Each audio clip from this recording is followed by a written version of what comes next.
আসসালামু আলাইকুম গাইস, এই মুহূর্তে আপনারা দেখতে পাচ্ছেন একটি হচ্ছে ইউএস বাংলা এয়ারলাইন, সেটা ঢাকা থেকে চিটাগাং। আর একটা হচ্ছে বিমান বাংলাদেশের অনেক বড় একটি ফ্লাইট, সেটা দুবাই থেকে চিটাগাং আসছে ডাইরেক্ট।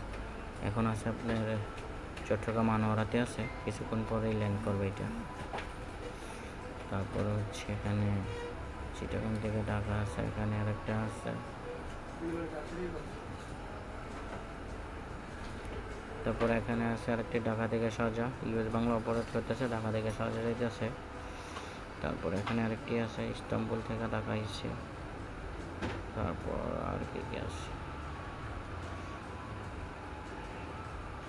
এই চলে আসলাম আরব সাগর।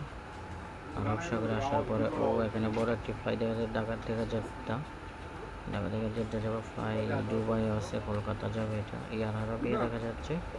আবুধাবি তো চেন্নাই, এখানে আপনার ঢাকা থেকে মদিনা যাচ্ছে। তারপর হচ্ছে ফ্লাই দুবাই, কোথায় দুবাই। এই হচ্ছে আজকের ফ্লাইটের আপডেট।